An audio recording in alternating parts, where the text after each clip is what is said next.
ஆனால் அந்த கன்னிராசிக்காரர்கள் அந்த பிரிவு ஏற்படுறதுக்கு முன்னாடி கூடுமான வரை ஒரு பிரிவு அப்படின்றது வேண்டாம், பிரிவை தவிர்க்கணும், பிரிவு வாழ்க்கையில் இருக்கக்கூடாது, எவ்வளோ நாள் வாழ்ந்துட போகிறோம், என்னத்தை எடுத்துகிட்டு போக போகிறோம் அப்படின்ற ஒரு கணக்குக்கான குணம் என்பது இவர்கள்ட்ட எப்பயுமே இருக்கும். ஏன்னா இது நிலத்தத்துவ அமைப்பு கொண்ட ஒரு ராசி, பூமி ராசி அப்படின்னு சொல்கிறோம். அங்கே புதன் பகவான் அம்சம் பெறுகிறார். அப்போ புதன்னாலே ஒருத்தர்கிட்ட பழகிறதுக்கு முன்னாடி, ஒருத்தர்கிட்ட பேசுறதுக்கு முன்னாடி, ஒருத்தரை தான் மனசுக்குள்ள இடம் பெறுவதற்கு முன்னாடி பலமுறை யோசிப்பார்கள் கன்னிராசிக்காரர்கள்.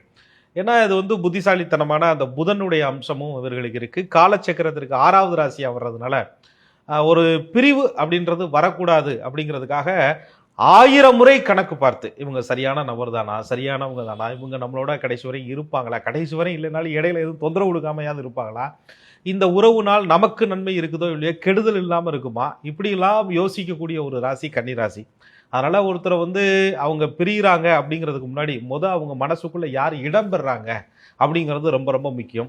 கன்னிராசிக்காரர்களுடைய மனதில் ஒருத்தர் இடம் பெறணும் அப்படின்னு சொன்னா அவங்களுடைய எல்லா எக்ஸாம்லையும் பாஸ் பண்ணணும். அவங்க அமைதியா இருக்கிற மாதிரி தெரியும், ஆனா ஒவ்வொரு பேச்சையும் அளந்து விடுவார்கள், ஒவ்வொரு பேச்சிலையும் கணக்கு பார்த்து விடுவார்கள். அவங்களுடைய கடந்த கால அவங்களுடைய பேச்சில இருந்தே இவங்க இன்னார் இப்படிப்பட்டவங்க அப்படிங்கிறத யூகிக்கிற திறன் கன்னிராசிக்காரர்களுக்கு எப்பயுமே இருக்கும்.